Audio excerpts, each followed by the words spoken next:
terrified America's racist. Let's get into it. 1875. The war is over, but the South still drips with hatred.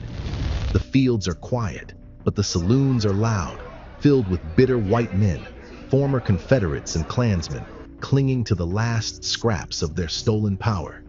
They drink, spit, and swap stories about the good old days when black men knew their place, when a slave couldn't vote, when nobody like him would dare walk through the front door. A black senator, a former slave, a man who had terrified white supremacists just by standing tall. They had tried to erase him that night, ambushed in a basement by men who couldn't beat him in life. But even with a bullet in his skull, he refused to fall like a coward. "Remember, when you kill me, you kill a gentleman and a brave man. Never say you killed a coward," said Caldwell. This is the story. You think you know something about Clash Royale? Damn, man, they hit us with Who's an his ad character? to it. It's all good. We gonna go ahead and get him up out of here. Of the blacksmith Probably turned get- senator I who have bent the premium. chains of slavery into weapons of justice, and the nightmare he became for every racist in Mississippi. Because when Charles Caldwell spoke, everybody listened. And when white America tried to silence him, they learned one brutal lesson. You can kill a man, but you can never kill a movement. But how exactly did Charles Caldwell come to power? And what exactly did he do that was so hated by those old Southern racists? Keep watching to find out. To understand Charles Caldwell, you have to understand where he came from. And we need to go back to Mississippi, the beating heart of America's racial nightmare. Nobody wanted to be a slave, but no slave wanted to be in Mississippi. The phrase "sold down the river" struck terror in the hearts of slaves in Virginia and North Carolina because they knew what awaited them: brutal labor under the Mississippi sun, cotton and sugar plantations in conditions designed to break both body and spirit. The rice plantations were especially brutal. Slaves forced to stand in water for hours while malaria ran rampant, with child mortality rates reaching a staggering 90% on some plantations. This is shit our ancestors had to go through. Like, this is crazy. Like, no cap. Like, I just wish they would have all one day just said, you know what? Nah. Charles Caldwell was born into this living hell in 1831. And while most slaves were worked to death in the cotton fields, Caldwell found himself in a different kind of prison. They weren't as literate. They weren't. It wasn't. It's gonna get paused a few times so I could go ahead and video. A blacksmith shop in Clinton, just outside Jackson. Here's the thing about blacksmiths in the South, though. It was probably the best job a slave could get. Every plantation, every slave master, every overseer depended on them. Without blacksmiths, the whole machine of slavery would have collapsed. And Caldwell's craftsmanship set him apart. Even in chains, he commanded respect within his community. His work was so perfect, so precise, that even those who claimed to own him couldn't deny his mastery. As a skilled blacksmith, he enjoyed more autonomy than other plantation slaves, though he remained firmly in chains. But in that forge in Clinton, Mississippi, Caldwell was laying the foundation for a future none of his masters could ever imagine. That future arrived sooner than anyone expected. By 1865, I don't consider them none of the masters like that, bro. Come on now. Y'all labeled us George. the Civil War had George. shattered the chains of slavery, and for a brief moment, a new dawn seemed possible. They called it Reconstruction. And in Mississippi, where black people outnumbered whites, Reconstruction was supposed to create a society where blacks lived on equal footing with white folk. And for a brief few years, this was starting to become true. In 1867, Mississippi started letting Jim Crow. freed black men vote, and Caldwell's hard work finally paid off. His reputation in Clinton had earned him significant respect within the community.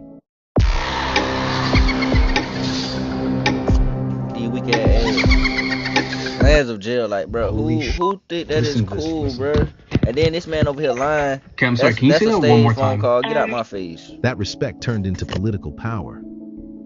By 1868, this former slave, a man who once couldn't legally read or write, was chosen as one of 16 black Republican delegates to Mississippi's Constitutional Convention. And Caldwell wasn't there to play nice.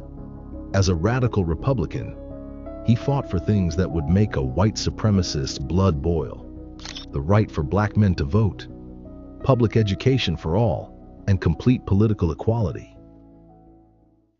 But you see, this wasn't just about one man changing his position. This was about creating real power within the black community. For the first time, black voices were in the room where decisions were being made. Black hands were drafting laws. Black minds were shaping Mississippi's future.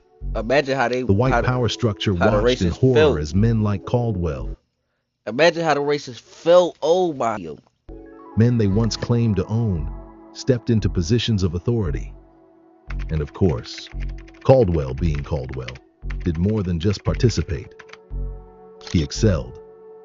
See, Caldwell's experience at the forge had taught him something crucial: how to shape raw material into something powerful. Only now, instead of shaping iron, he was helping forge a new Mississippi.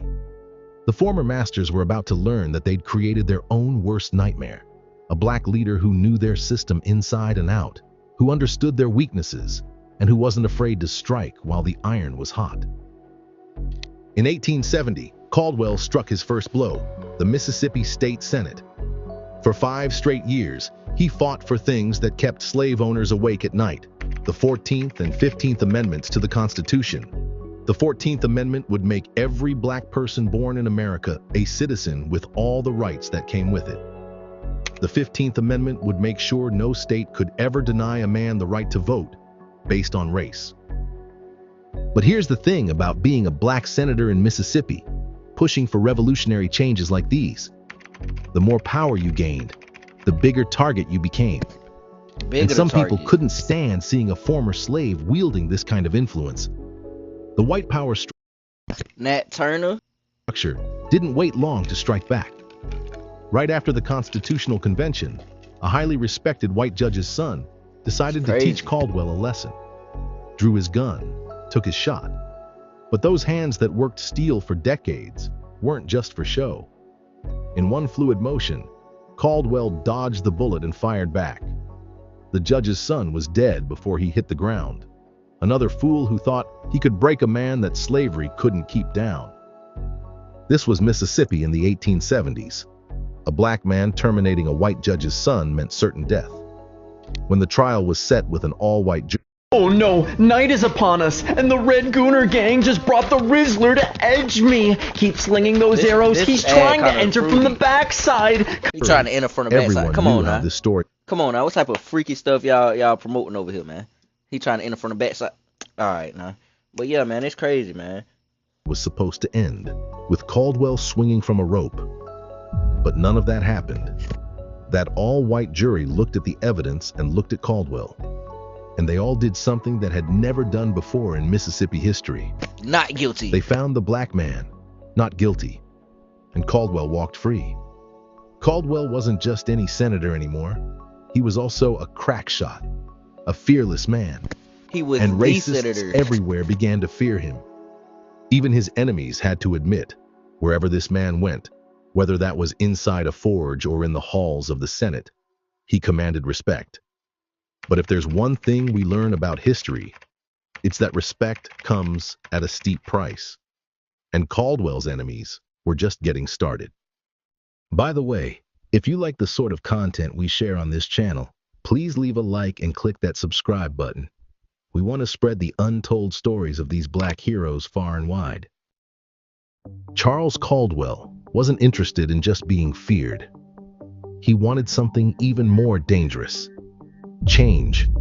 And so, even while he still felt the pain of slavery and had just recently survived an attempt on his life, Caldwell still believed in something radical: that blacks and whites could actually share political space. He helped organize a Republican rally on September 4th, 1875, in Moss Hill, Clinton, Mississippi. Then, he did something unthinkable. He invited Democrats, the party of slave owners and racists, to come speak. 2,000 black citizens showed up that day, bringing their families for what was supposed to be a peaceful gathering of picnicking and politics. The organizers banned weapons and alcohol. They were trying to do this the right way. But among the crowd were 18 armed. Did you think that was going to city they done got rid of all the black people? This was white liners drunk ex-Confederate soldiers who made up the Democratic Party's unofficial attack squad. These weren't politicians. These were the attack dogs of white supremacy. For 1 hour, everything seemed possible. The Democratic speaker, Amos R. Johnston, gave his speech. The black crowd listened respectfully. But the moment a Republican speaker took the stage, those 18 drunk white liners started heckling. When Republican newspaper editor Captain H.T. Fisher took the stage, the white liners started calling him a liar, making moves to disrupt the rally. Caldwell and other organizers tried stepping in, pleading for calm. Then it happened. Shots rained down on them, and immediately, 3 whites and 5 blacks died in the chaos, including 2 children. The crowd scattered in panic, running in every direction to escape the random spray of bullets. But this was just the beginning. A lie spread through the white community. Blacks were planning to attack Clinton. Honestly, before this, I didn't know any about him, man, or a grown.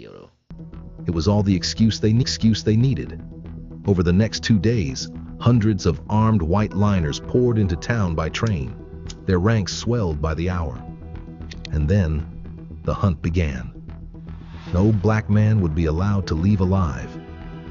More than 500 black men fled to Jackson, desperately seeking protection from the U.S. Army. Others disappeared into the surrounding swamps.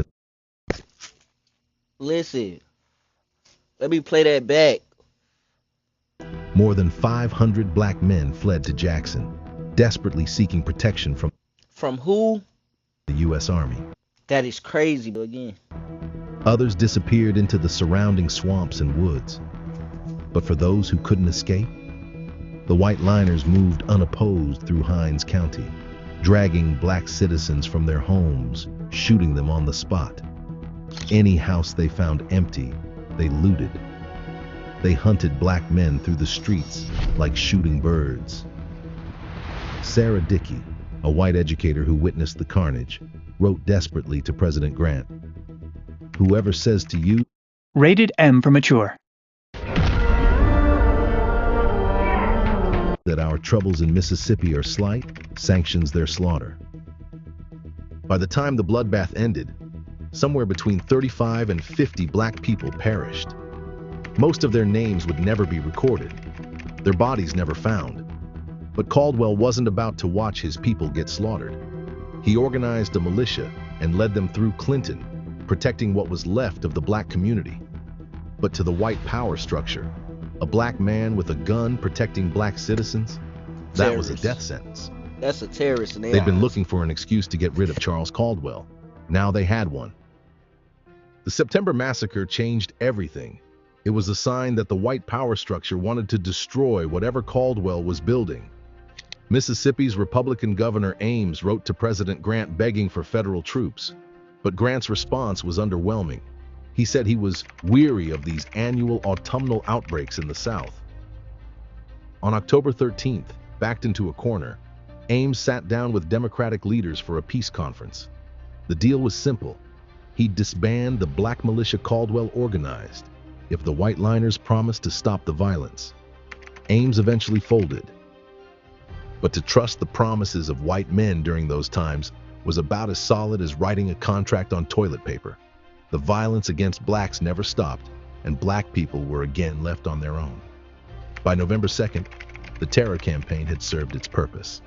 Without any military protection, black voters faced a choice: stay home or die. The Democrats seized control of the state legislature. Even Caldwell, despite his reputation for fearlessness, lost his Senate seat.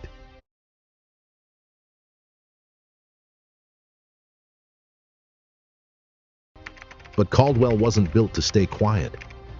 On Election Day, when other Republicans were backing down from Democratic threats, Caldwell had stood his ground. "No, we are going to stay right here. You must just come right along and keep your mouth shut." But like I said, I don't know if "I don't care what they say to you. Don't you say a word." That's the kind of defiance that defined Caldwell. Even after losing power, he stayed in Clinton, continued protecting his community, refusing to bow to white intimidation. And that's what drove him to act on December 25th, 1875, when he heard his nephew, David Washington, had been threatened and harassed by local white men. Even after everything, Caldwell was still trying to protect his own. That Christmas Day, Caldwell went into town to find out what was happening with his nephew. At some point, he ran into Buck Cabell. The two had known each other for years. Like many white men in Clinton, Cabell had watched Caldwell rise, from blacksmith to senator, from enslaved man to leader. They weren't friends, not really. But in the tangled aftermath of the massacre, old familiarity could be mistaken for trust. Cabell kept insisting they share a Christmas drink to celebrate the holiday. Caldwell didn't want to go. He wanted to get home to his wife, to celebrate Christmas with family. But Cabell was relentless, and so the two went down to the basement of Chilton's store. As they touched their glasses in a toast, it happened. it was a setup. The window behind Caldwell exploded with gunfire. The first shot hit him in the head. But Charles Caldwell, even with a bullet in his skull, wasn't going to die like a dog. Wounded but conscious, he made one last request: to die like a man, out in the open. They carried him into the street. While Caldwell was bleeding to death, he straightened up, fixed his blood-stained clothes, looked his killers dead in the eye, and spoke words that would echo through history. "Remember, when you kill me, you kill a gentleman and a brave man. Never say you killed a..." Everybody be asking me, man, does the Blue Chew actually work? Bro, you get a month for... "Coward, I want you to remember it when I am gone." Then 40 shots rang out. The bravest man in Mississippi fell in a hail of bullets. Not long after, they went looking for more. This time it was Caldwell's younger brother, Samuel. Samuel wasn't a senator or a politician. He didn't carry a gun. He wasn't making speeches or organizing rallies. He was just Charles Caldwell's brother. And for the men who had already eliminated one Caldwell that night, that was all they needed to know. They found Samuel and terminated him as well. Punishment by association. That night, the intent turned to desecration. The mob stormed Caldwell's home, where his wife had laid out the bodies of both brothers for burial. She'd tried to give them a proper goodbye, but the mob wasn't about to have that. Instead, they flipped the coffins and spat on their faces. They cursed their names and mocked them in death, just as they had tried to erase them in life. Because that's how cowards operate. They don't show up when the fight is fair. They wait until you're alone, until you're gone, and then they come for the memory, thinking if they ruin what's left, they can erase what mattered. So what happened to the cowards who ambushed Caldwell in that cellar? Predictably, nothing. His killers, even though they were known figures within the white community, walked away free. Caldwell's death marked the brutal, violent end of Reconstruction's promise in Mississippi and across the South. Getting rid of a man like Caldwell, a powerful, elected black leader, sent a chillingly clear message. Black political power would not be tolerated. It was the beginning of the rollback, the start of Jim Crow's shadow creeping across the land, erasing the gains that men like Caldwell worked so hard towards. But even if they killed the man, they couldn't kill the idea. Today, there's no statue of Charles Caldwell towering over the Mississippi Capitol, no national holiday, no required school curriculum. But if you walk to the corner of Leek and Jefferson Streets in Clinton, the spot where he perished, you'll find a small historical marker. It stands not just to mark the place where he died, but to remind those who pass by that someone once stood here, unafraid, unbought, and unwilling to We're gonna remember. Be silent. If you're not ready to let the black man's story end here, there's more. There was another brave soul who stood up when no one else would. Another man who terrified the white supremacists so badly, they called in the help of the FBI. I would like to think in another universe, Charles Caldwell was friends with this man. Click here to watch the story of Robert F. Williams, the black man who terrified white America.